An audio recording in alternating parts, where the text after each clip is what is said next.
Ladies and gentlemen, welcome back to Obsessive Compulsive Gaming. I am the Obsessive Compulsive Gamer, and this is my review for Cursed New Year. So, dear viewers, this particular video game releases this Halloween, and just like that beautiful bearded bastard Barry Bertrum, you're probably wondering, what is this?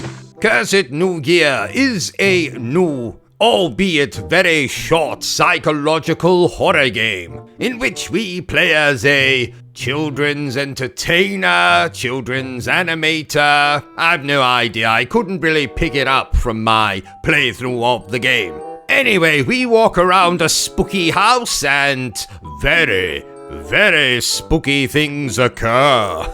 So let's review this horror video game the only way I know how, badly. And like I've already alluded, dear viewers, this is a very short horror game. In fact, my entire playthrough took me just over 20 minutes. And for that, I not only finished the game, but earned myself a lovely shiny platinum trophy as well. So this isn't so much The Shining, as it is one of those short horror films you might find on YouTube.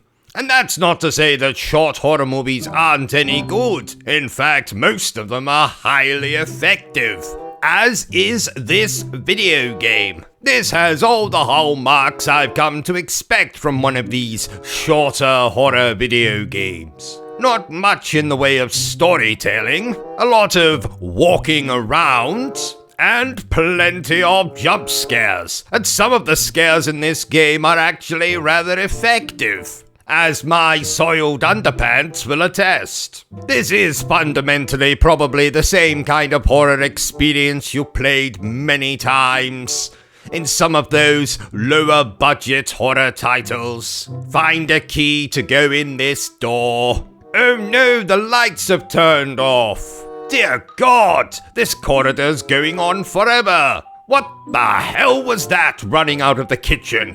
Why is there a naked gentleman sitting on my toilet? You get the gist. The best way I can describe this game is inoffensive. Fun while it lasts. Something you can probably play if you're doing a marathon of indie horror games. Or if you're a live streamer, or as part of your cruel plan to murder Granny and take all of her money by making her sit down and watch you play the game in the hope that the old bitch has a heart attack while doing so. I don't recommend that last one. Trust me, I tried that once. Complete and utter failure. Whether you choose to pick this game up or not is probably going to depend on how much it costs. And I guess we'll have to wait until closer the release time to find that out. But still, I have no hesitation in declaring that Cursed New Year is pretty good. So there you have it, ladies and gentlemen, my review for Cursed New Year. If you enjoyed this little review of mine, don't forget to give me a thumbs up. If you haven't enjoyed it, well then feel free to give me a thumbs down. But please remember the single most important thing I always tell you, dear viewer, and that is to always stay obsessed with gaming. Are you still here? Oh, you must have really enjoyed this video then. In that case, you had better subscribe to the channel and check out our other content. Otherwise, you're a booby pants, and no one wants to be a booby pants.